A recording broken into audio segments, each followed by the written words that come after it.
Hello, honorable judges. Today, we are gathered here to debate on the motion whether this House believes that government should require multinational corporations to comply with fair trade practices. Our side's burden is to prove that multinational corporations must comply with fair trade practices for the benefit of ordinary laborers, consumers, and the economy as a whole. The opposition's burden is to prove that restricting multinational corporations to enforce compliance with fair trade laws would prove to be a severe blow to the efficiency and stability of the economy. So, in order to win this debate, as the first speaker of the proposition side, I'll explain that fair trade restricts the exploitation of the suppliers by multinational corporations. And the second speaker will develop on two following points, which are that fair trade is beneficial to the consumers and the economy. The third speaker will summarize all points and explain why our side of the House has won this debate. Now, our side of the House defines multinational corporations as large international enterprises with plants or other direct investment in one or more foreign countries. Our side also defines fair trade as a system of exchange that seeks to create greater equity and partnership in the international trading system. The principles of fair trade includes these ideas. First, that producers must receive a stable minimum price for their products. Second, producers must be democratically organized. Third, forced or child labor is not to be used in the production of any product. Fourth, producers get financial and technical advice as needed. And fifth, production methods are environmentally friendly. So if all these requirements are met, the products would receive the fair trade label. And the problem with multinational corporations is that... information, sir. Yeah. We believe that your requirements that you have just stated are probably the assumptions that you take into consideration before you move on to your following speeches. And I would like to ask, what does democratically fit for the producers mean, actually?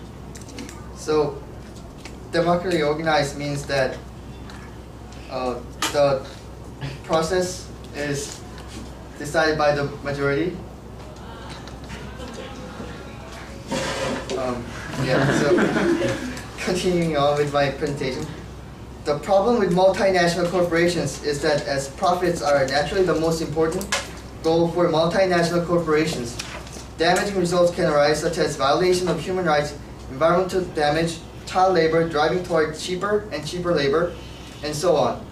Adopting fair trade practices are for the greater good of the majority of the population and are needed because they can reduce these problems caused by multinational corporations. So now I'll move on to elaborate on my first argument that multinational corporations complying with fair trade practices restricts the exploitation of the suppliers. In the coffee market, for example, according to a California-based human rights organization, Global Exchange, coffee growers have sometimes been forced to sell their next crop in advance to exploitative middlemen at far below market price. In contrast to this scenario, growers working within the fair trade system are guaranteed a minimum price for their coffee beans, currently $1.26 per pound for conventional coffee and $1.41 per pound for organic coffee, which is way better than the 80 cents per pound at the market price in 2001 and 2004. Another example supporting our point was found in an Oxfam report, Trading Away Our Rights, Women Working in Global Supply Chains. This report mentions a sourcing company, Egypto, which uses 11 small to medium-sized producers in Morocco to produce garments for El Corte, which control 90% of Spanish department stores. These factories employ 6,500 women to produce clothes. Over the last few years, the factories report that the prices paid to the women workers have fallen by around 30% a year. Ladies and gentlemen, this is what happens when the government does not enforce multinational companies to comply with fair trade practices. Companies take advantages of workers like the ones in Morocco that have no written contracts, which gives no security and fewer rights to workers to feel the greed of multinational companies. Without the enforcement of fair trade practices, workers and suppliers will be at the mercy of multinational companies to be exploited and cheated. That is why our side of the House truly believes that government should require multinational corporations to comply with fair trade practices to to restrict the exploitation of the suppliers by multinational corporations. Now the second speaker will develop on the two following points that fair trade is beneficial to the consumer and the economy. Thank you.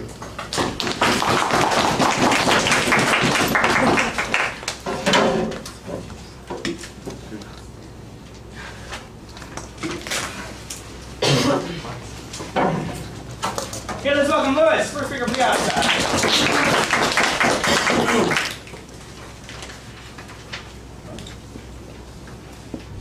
Good afternoon, ladies and gentlemen. My name is Louis Kim, the first speaker for the opposition side of this House. And today's motion, we are here to talk about whether the government should or should not require the multinational corporations to comply with the fair trade practice or not. And we, the opposition side of the House, say that government does not have to require the multinational corporations to comply with the fair trade practice. So today, the first speaker would make a point on why the government should not have to require corporations to comply with, by saying that first it contradicts the purpose of the multinational corporation itself, and the second, it contradicts the purpose of the fair trade that it was set by itself. And third, the second speaker of this House would talk about how it hinders the future development of the multinational corporations. And last, Ms. Kim Tae-young would talk about the main clashes they made and tell us why we won this debate as a whole. So before I begin, I'd first like to make some rebuttals that Mr. Kim made. Excuse me. First, he mentioned about the coffee prices and how people are pre-selling them because there aren't enough productions made. But from what we have researched, an article in The Economist claimed that the reason the coffee prices are so low on the world market is that there is too much production right now, and that by encouraging even more supply of coffee because of the fair trade makes the world price fall further, making the majority of the coffee producers worse off. And now I would like to continue with my main point on number one, the fair trade practices go against the purpose of the multinational corporations. Multinational corporations are different from the companies, ladies and gentlemen, and the reason why many companies have incorporated is in order to maximize their profit, and especially multinational corporations to boost their efficiencies around the world internationally. And if the government sets this price floor and under the name of the fair trade practice, then there won't be any competition. Like, what does it leave to the thank you. What does it leave to the market that the principle of the market and the businesses that they're trying to pursue, which is to maximize their profit.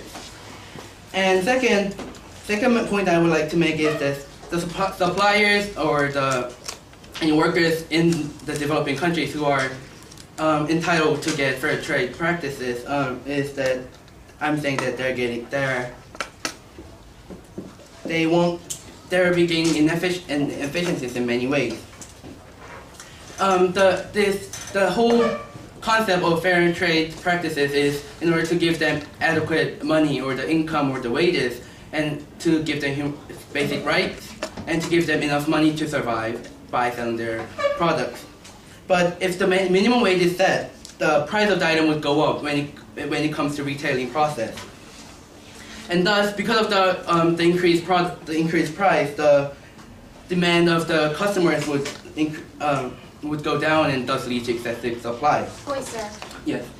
Aren't you aware that the concept of fair trade does not only refer to the producers, but also the laborers and the consumers as well? Yes, and that is why I said that the whole fair trade practice is in order to protect the developing countries' producers, and to give them minimum money to survive their living.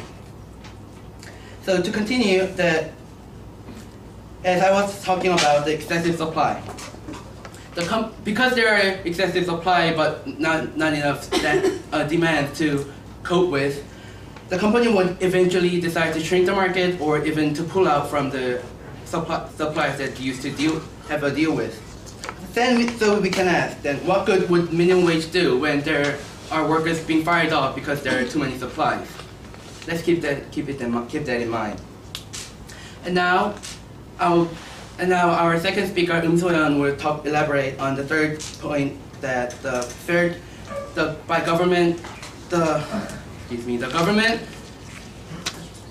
government's attempt to require the multinational corporations to comply with fair trade practice would hinder the future development of the multi-corporation itself. Thank you.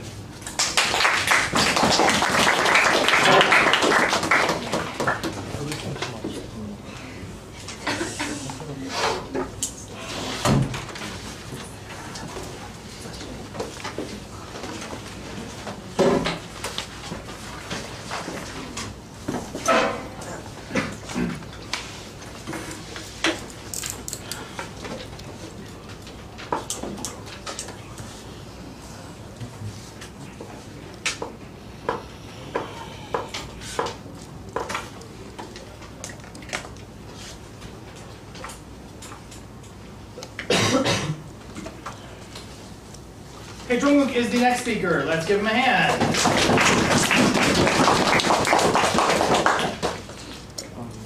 Good afternoon, honorable judges. As the second speaker on the opposition side of this debate, I will first rebut some of the opposition side's points, then move on to our own arguments. The first speaker of the opposition side had rebutted our point, our first argument, and had said that and there already is too much production, and an increase in production would lower prices further to the disadvantage of the suppliers and the workers. I'm not very sure if the first speaker of the opposition side understood what the first speaker of our side, the opposition side, had said. I believe that we have not claimed that fair trade practices would mean fair trade practices means increasing production. And on to our own arguments. Our side, the proposition had defined fair trade as a system of exchange that seeks to create greater equity and partnership in international trading systems. This seems to be a much, wider definition than most of you had originally thought. So I think that our following points could be a little bit different from what you might expect. Our second and third points are that fair trade practices benefit both the economy in general and consumers. But to better understand these two arguments, it must be made clear that multinational or large corporations have certain unfair advantages over smaller corporations. An example would be dumping.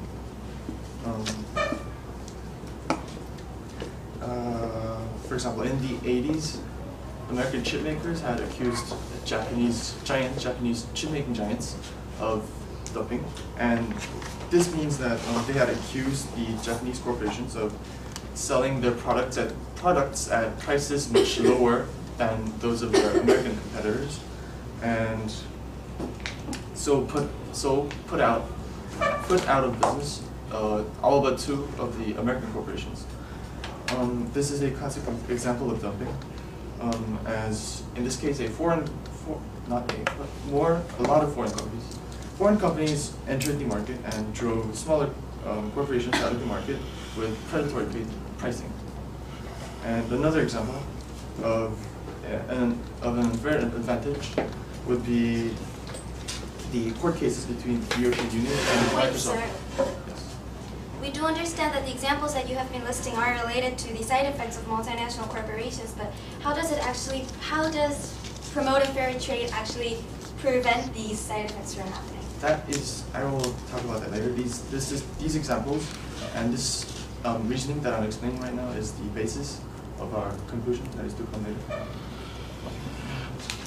Yes. So the court cases.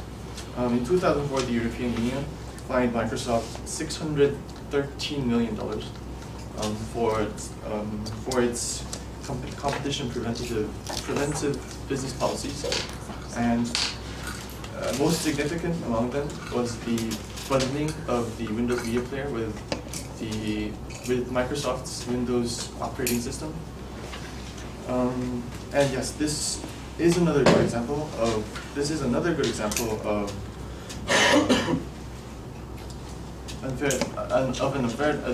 unfair advantage, because distributing these media players by bundling them with the operating system was something that only Microsoft, with its near monopoly on the operating system market, could do. And yes, such unfair advantages allow large corporations to drive smaller competitors out of the market, and even could lead to monopolies. And of course, less competition would mean less innovation.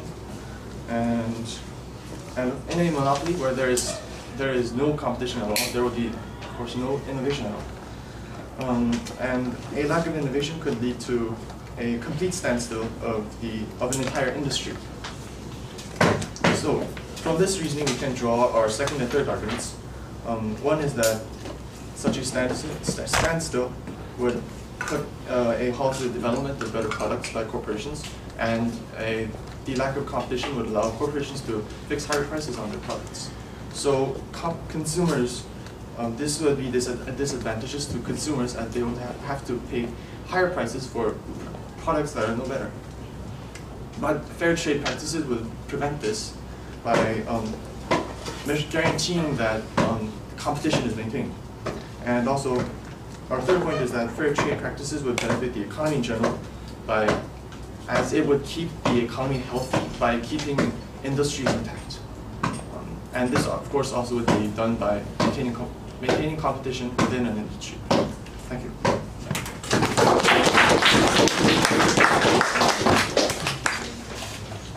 Okay, let's take a look and see how the opposition team responds. And so behind this next speaker, let's welcome her.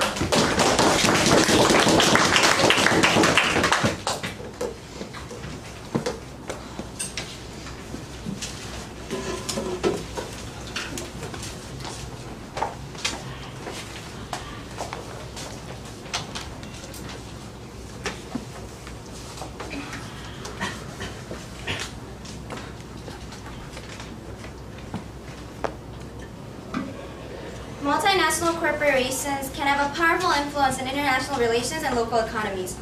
Multinational corporations play an important role, ladies and gentlemen, in globalization as well.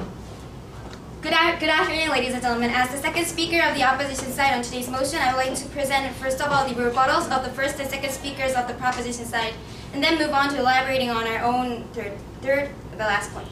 Well, first of all, the proposition side has stated that point about being democratically organized, and we gave a POI about that, but that wasn't answered quite sufficiently as we expected by saying that democratically organized companies are decided by the majority, which we could not really understand.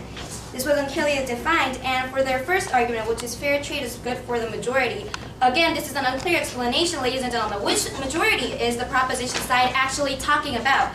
Ladies and gentlemen, is it the suppliers, the citizens, or is it the consumers themselves? I believe that you are also confused on this point as well. Also, for their second claim, they have claimed about the exploitation of suppliers, and they gave us an example of the coffee. And they tried to bring up women's rights in the process of producing goods and the exploitation of suppliers as well by giving us information of some preppy wool clothes and their percentage of what they contain. However, how can the government properly prevent these exploitations of workers? Through fair trade practices. They did not give us detailed supports on this, and again, the proposition lacks the support of how the enforcing of this fair trade policy will solve these problems. We would have to wait for this explanation on the later on speakers. And on this matter, I believe that, what about the outcome of the actual prices after the free trade has been enforced? Is the price level the same? The proposition side only claimed and did not give us the results that are realistic enough for us to be persuaded.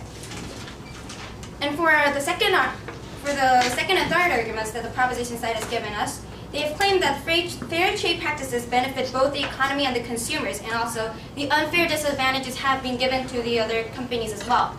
But ladies and gentlemen, we did not, ladies and gentlemen, hear from the proposition speaker, as the proposition speaker has promised us beforehand, how the unfair advantages can be solved through fair trade of the government.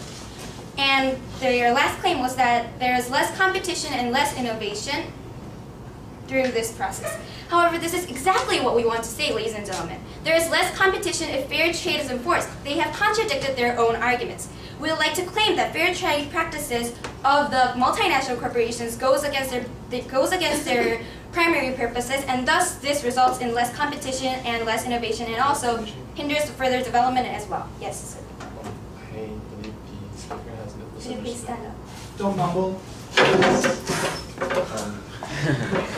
I believe the speaker has misunderstood the arguments misunderstood our sides of arguments. What we were saying was that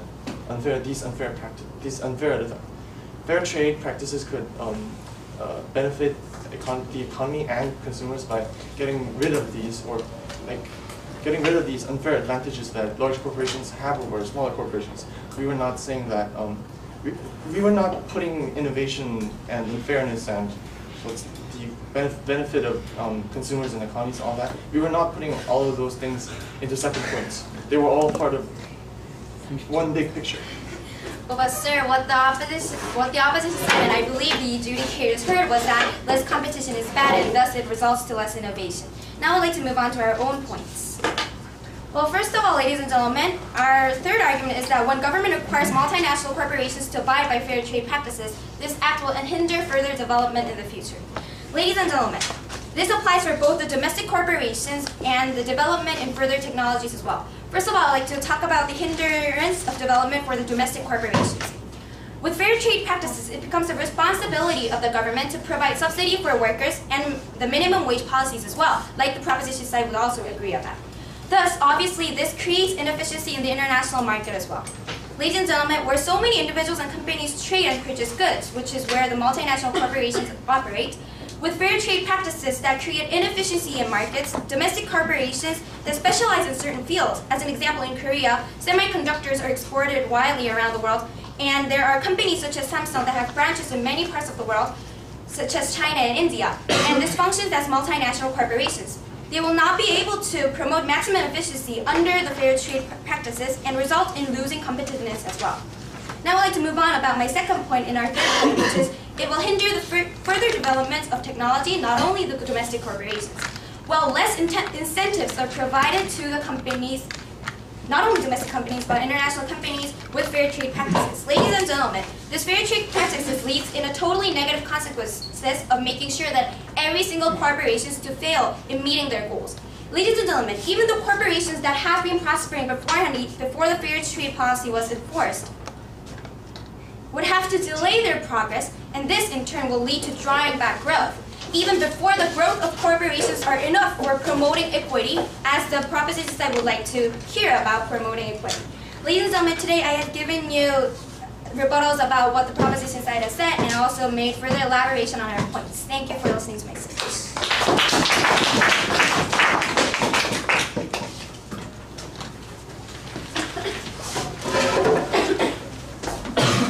Okay, now I'll give you the opportunity for two of you to make 4 speeches. Any volunteers? What side would you like to speak for? Proposition, do we have an opposition speaker?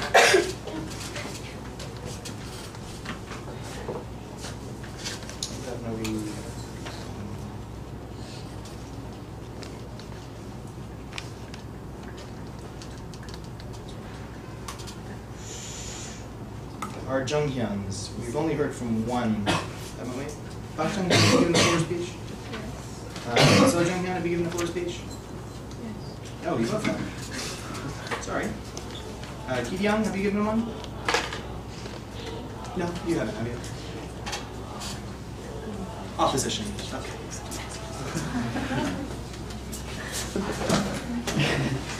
Okay, first proposition. On behalf of the proposition side, I would like to rebut some of the arguments made by the opposition side. In the opposition side, when they're claiming that they have three arguments, they're mainly concentrating on one, that they are maximizing the main goal of the multinational companies, corporations, are maximizing their profits. But we should claim in this point that there is some kind of noblesse oblige in these multinational companies. When they earn that much, they should return some of the portions to the society. And because, and in order to maximize the profit, they're saying that we should not. The opposition side is not saying that we should not promote fair trade practices. However, in order to persevere the human rights of the underdeveloped countries, I believe the proposition side needs to claim that there needs to be some kind of regulations. And I would like to claim that one of the clashes in this debate is whether we should consider human rights as a more important factor or an economy as a more important factor. And I personally think that the human rights should be considered more, because once human rights is derived, it cannot be delivered to that individual again. However, economy could be managed in another way. Thank you, sir. Very good. Okay, Gideon. Actually, I didn't understand the question at all. What the fair trade means. So I didn't have clear opinions about this. Can you respond to anything that the proposition has started, or respond to any part of this?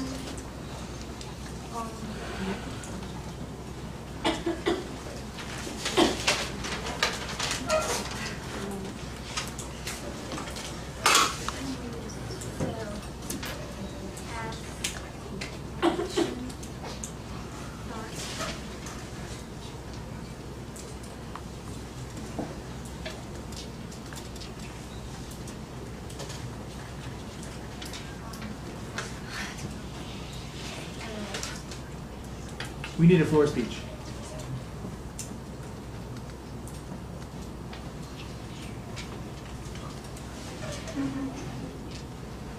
Any volunteer to help her out?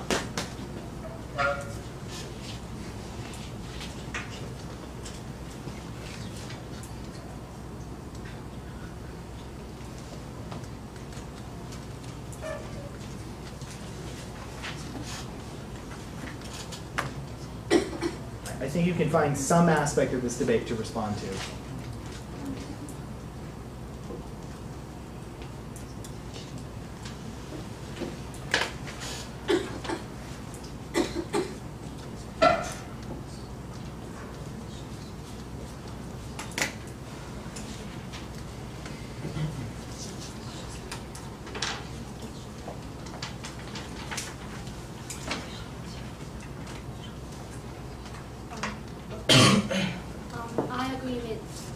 I agree with Daewon's idea that proposition's opinion of majority isn't clear, and I agree that if profit decrease, it leads to companies to have workers and lessen the wages.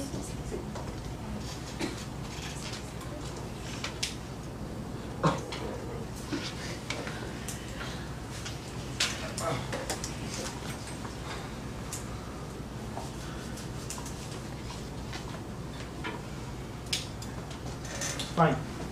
Let's continue.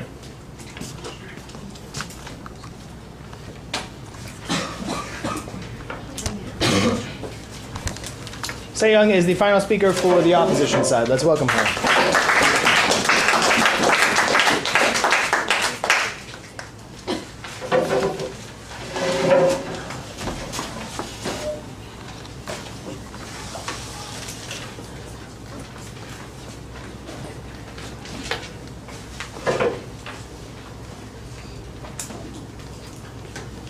Well, good afternoon, ladies and gentlemen. My name is Kim Se-young. I'm the last speaker for the opposition.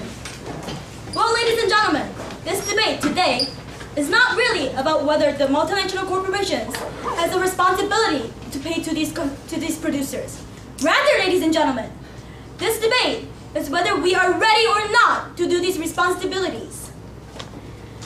I'd like to first provide the key clashes of this debate, and then introduce the arguments of the proposition and rebut them fully, and then elaborate more on our own arguments, and then tell you, ladies and gentlemen, why we will win this debate. Why we will win this debate. The first clash here, ladies and gentlemen, is the clash between equity versus efficiency. The proposition has said that equity is important when producing goods and actually distributing the profits. However, ladies and gentlemen, we are saying that we need to get more efficient in the economy and get more profit before we can actually distribute them. That leads to our second clash, ladies and gentlemen.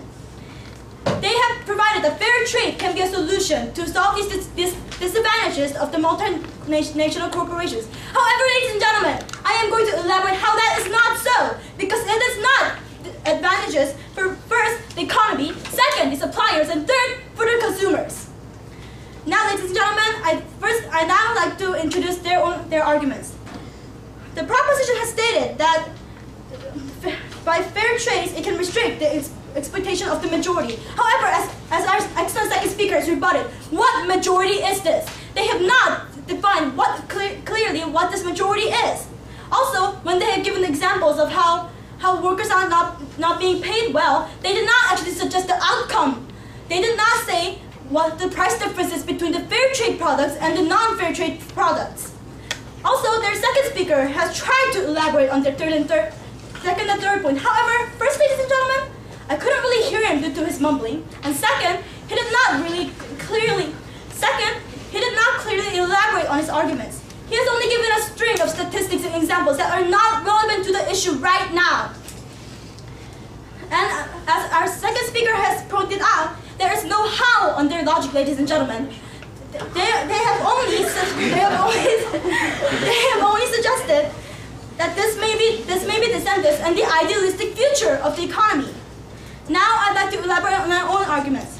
First, we have said that fair trade goes against the purpose of multinational corporations. What is a corporation, ladies and gentlemen? It is a body to gain profit. By getting profit, we can later on redistribute these goods and profits to the people later on when we have the ability to do so. Our second point, ladies and gentlemen, is that it is inefficient for both the producers and the consumers. Our first speaker has elaborated on how excessive supply can be harmful to the economy in general and to the producers and the consumers because they get the product at a higher price. Our last argument, ladies and gentlemen, was that it hinders further development of both technology and the domestic corporations, which she has. That's out of order, sir. And she has given explanations on how it can endanger the domestic and the technological parts of the corporation in general. Ladies and gentlemen, you have to realize that the reason multinational corporations are branching out around the world is so that they can gain benefit from them. It is so that they can get profits from those nations and later on redistribute the profits to the people who have actually produced it. It is right. The multinational corporations have a noblesse oblige to redistribute their profits. However, ladies and gentlemen, now is not the time. Right now, we need more profits. We need more ability to do this later in the future, ladies and gentlemen. And that, ladies and gentlemen, is the final reason that you should vote for us, the opposition. Thank you.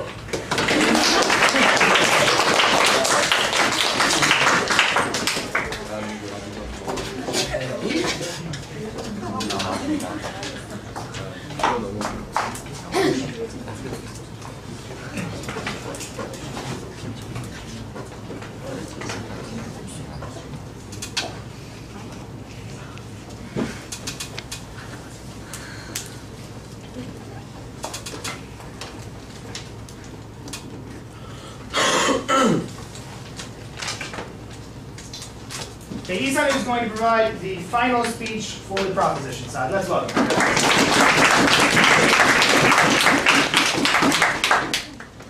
Ladies and gentlemen, in today's debate, the opposition was clinging to the minuscule possibility that somehow restricting companies will lead to only negative results.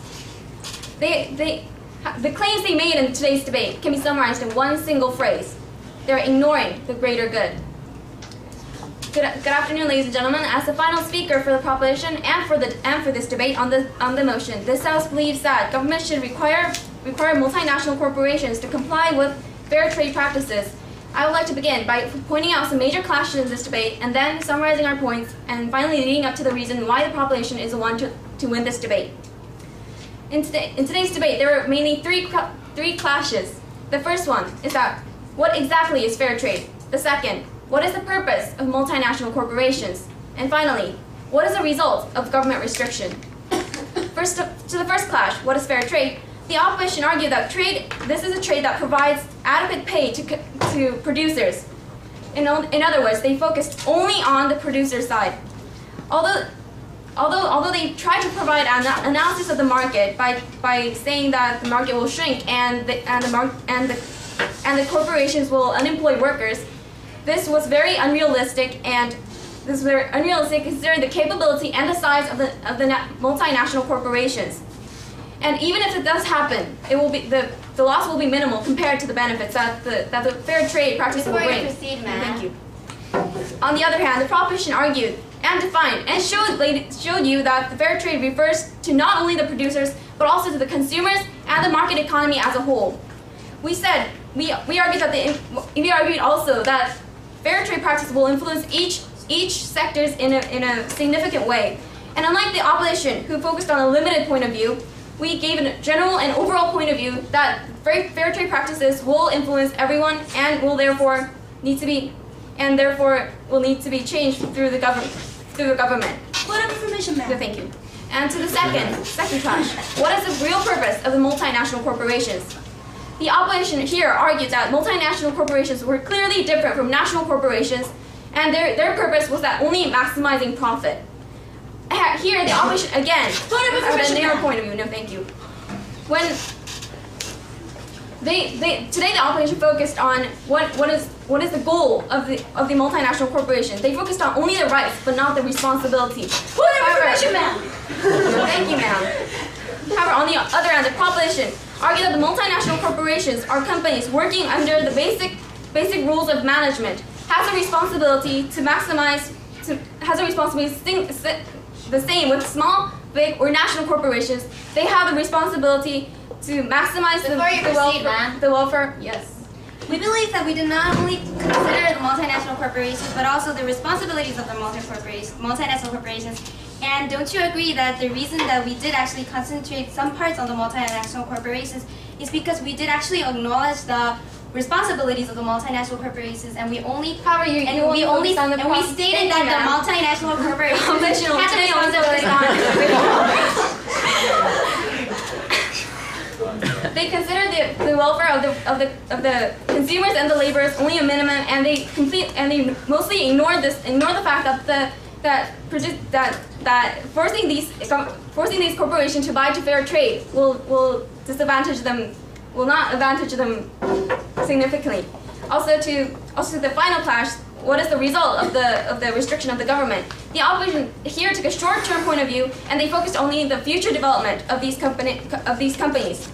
Ladies and gentlemen, the opposition argued that the government should sit back and watch while these children, women were abused, and while consumers were paying unreasonable amounts of money.